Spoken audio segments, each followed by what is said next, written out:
obviously memang I tak boleh terima dengan orang curang. Minta maaf. Tapi you kena tahu motif I. I tak sebodoh tu untuk tinggal.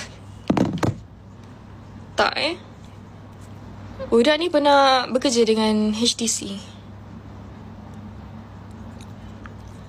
Budak ni pernah cari kan.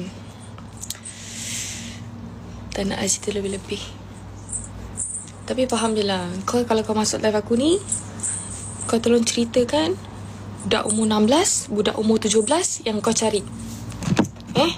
Kau ingat tu. Kalau kau tak nak bercakap dengan aku, tak apa. Kau tak berani kan, sebab kau tahu kau salah. Kalau kau tak nak aku cari engkau, kau tak nak reply DM aku, tak apa. Orang lain yang akan cari engkau, yang bawa engkau depan muka aku. Kau ingat tu. Kau jangan cabar aku tau. Aku tak suka berkomplot. Orang berkomplot pasal rumah tangga ni. Jangan jadi bodoh untuk kau cover, untuk kau dapat duit, untuk kau dapat apa benda sekalipun. Jangan disebabkan orang jolok mulut kau guna duit, kau diam. Okay? Siapa yang buat macam ni, kau takkan bahagia pun dalam rumah tangga. Kau cakap kau nak kahwin, kau takkan kahwin. Macam mana kau nak bahagiakan family kau? Tak payah. Tak payah. Kau tak guna jadi manusia tau sebenarnya tau. Tak payah. Jadi siapa-siapa yang tolong backup ni, siapa-siapa yang tolong carikan tu, carikan ni, engkau adalah orang yang paling bodoh sekali. Sebab engkau berada dekat pihak yang salah. Faham tak?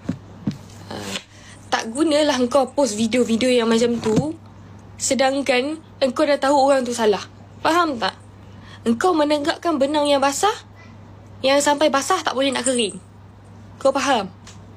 Saya sebenarnya, saya tak pernah menyesal pun yang saya kahwin, saya berkahwin dengan dia, saya ada anak dengan dia. Saya tak pernah menyesal. Sebab saya anggap dalam hidup saya ni adalah satu pengajaran dan kita belajar daripada benda tu.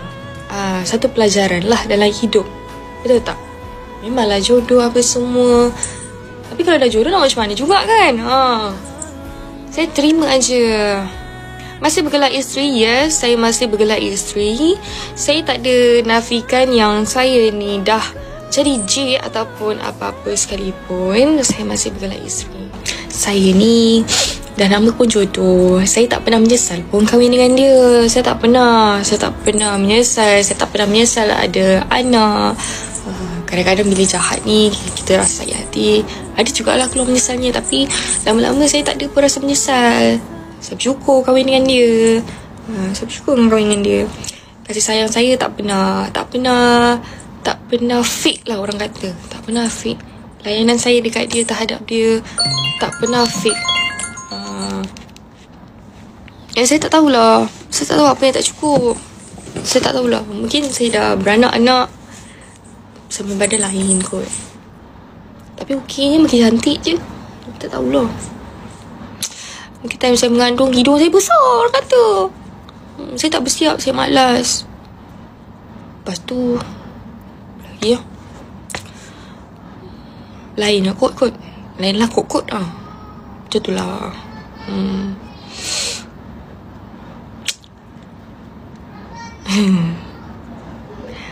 Tak apalah.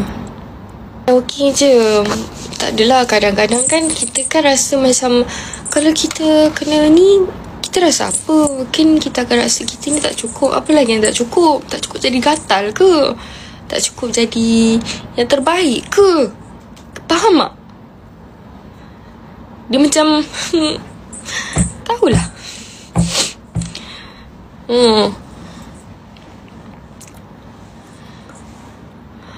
Ke kita tak pandai main motor? Kena yang macam tu.